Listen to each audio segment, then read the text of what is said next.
Cute little penguin with a three-dimensional bow nail art tutorial by Hotpinkzebrapolish. Hi guys, in today's video I am doing a natural nail design if you want. So it's all painted except for there is a three-dimensional bow. If you don't do 3D, just get rid of that part and paint a bow on instead, just like the bow that's painted on one of the other nails. So this can be 3D or you can just ignore it and do it all flat. I will say though that having 3D on your nails looks awesome and drives me nuts all at the same time. So I have mixed feelings about it. Do what you will. Take that all with a grain of salt. So I hope you like this design and don't forget to click subscribe to my future videos as well. So begin by painting all of your nails a pearly white nail polish. For my penguin, which I'm putting on my middle and my thumbnail, I'm going to begin with just painting basically his whole shape there, which is almost like doing a reverse French tip, so with the middle part being black. So just paint that black shape right in the middle. And then I'm going to, with white paint, paint a nice oval for his tummy and then two smaller ovals above that one for his eyes. Leave a little gap between his eyes and his tummy, just small space. And so now I'm going to be highlighting one side of the black with some gray. So I'm just going to blend some of that in, dilute it a little bit, make sure it's not like a stripe, but it's just a fade. And then I'm going to add another layer of white over the tummy and then blend some gray onto the opposite side. So if you're putting all of your highlights on the left, put all of those on the left and all your shadows on the right, if that makes sense. So I shadowed with the same shade of gray on his eyes and on his tummy as I highlighted on the black. So then I'm going to be adding some half circles of a nice sort of burnt orange, yellow, not orange, not really, it's mustard yellow for his beak and for his feet. And then with red, I'm going to add his little hat, and then I'm going to blend just a little bit of black onto one side of the hat, so that's going to be on the shadowing side. So same thing, all of my shadows, looking at the video, they're all going to be on the right. And then I'm going to add his pupils with black, just two little ovals inside the other ones. And then I'm going to, with sort of a splotchy line, make the trim on his hat, both around his head and then at the top of the hat. And then I'm going to add some shadowing on that with gray, once again, just like his stomach. And then I'm going to shadow his beak and feet with a little bit of orange, just blending in slightly. It doesn't take much at all for that. Add a white highlight on each pupil. And then I'm going to be doing a little bit of outlining. So I'm going to outline his beak, just with very thin black lines. Outline the hat. A lot of this doesn't have to be outlined because most of it's around his black body, and so that's already got a black around it, so you don't have to highlight or outline it. On my index nail, I'm going to be painting a candy cane, so I'm going to start with the outline of it, and I just added it at kind of an angle across my nail. I wanted it to be as big as I could get it, and putting things at an angle, going diagonally across like that, is going to be as big as you can get it. So just start with a hook shape like that, and now I'm going to be painting my bow. And to start with the bow, I'm going to outline just like two little tails like that, just like you're doing a bow, and that's it. But then if you connect the edge of that ring to the edge of the tail, then you actually have a more three-dimensional looking bow. And then add the center of it, and then add your tails once again. So I don't know if that makes sense how I said to do that, how you kind of just paint a bow and then you connect it, and then you've got just the two loops that look like they're 3D with depth to them. I hope that makes sense. And then I'm going to be filling in the bow with green paint, so fill in everything, all of those pieces, and you're probably going to end up covering quite a bit of your black lines that you painted before, but you can just add them in again. And then I'm going to add a second layer over that, and while that second layer is wet, I'm going to go through and blend in some white paint just to highlight them. And if you don't want to use this, if you don't want to use white paint, you could also use a lighter shade of green. The lighter shades of green I have are a lot brighter. They're more of like a chartreuse or a lime green, and that wasn't the right color, so I just blended in white to make sure that it was still the same shade of green, or the same hue of green, just a different shade. Then touch up all of my lines with black if I need to.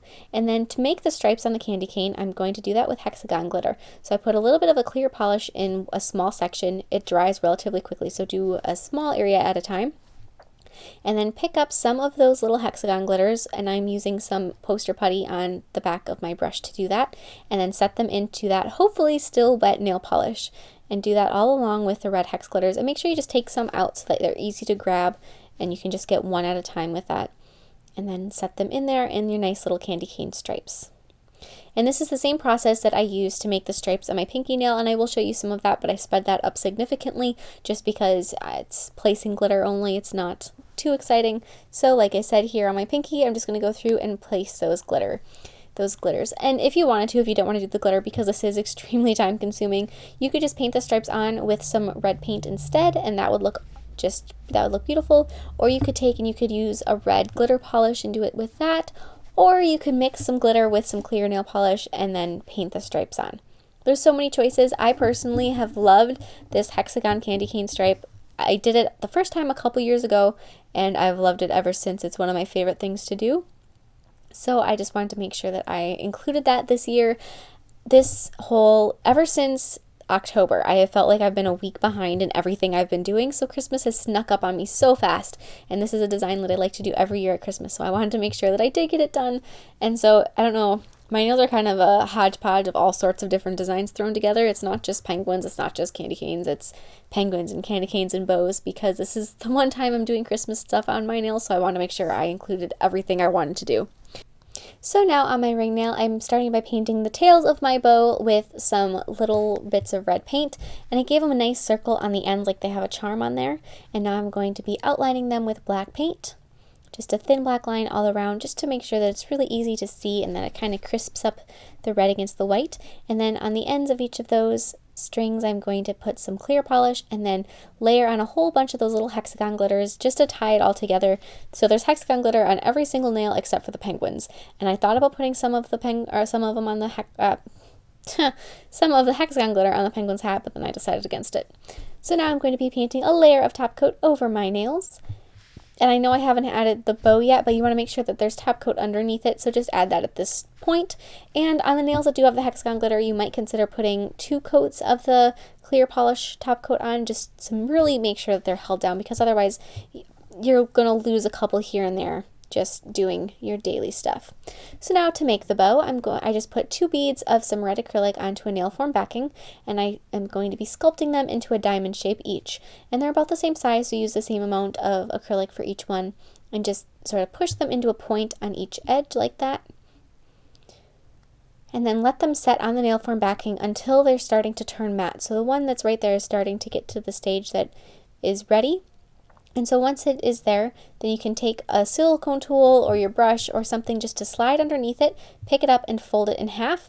But don't pinch in the back of it, just try to pinch it in at the point and then sort of fold it up and make sure you keep the edges nice and open, and just adjust the bow as much as you can with the time limit and make it into a nice bow-like shape. And I'm using 2 silicone tools to kind of mess with it as I'm doing this. Just like that. Make sure that it's nice and closed at the tip too, or at the point. So then I'm going to put a little bit of nail glue right above the ends of those tails on my nail, and then glue in the 2 halves of my bow, just like that. And then I'm going to just adjust them, make sure they're all in the right spot. You have a couple seconds before that nail glue dries that you can still make sure everything's in the right place. And then put a little bit of red over the top of the juncture in the center, and then add a really pretty sparkly silver rhinestone between them.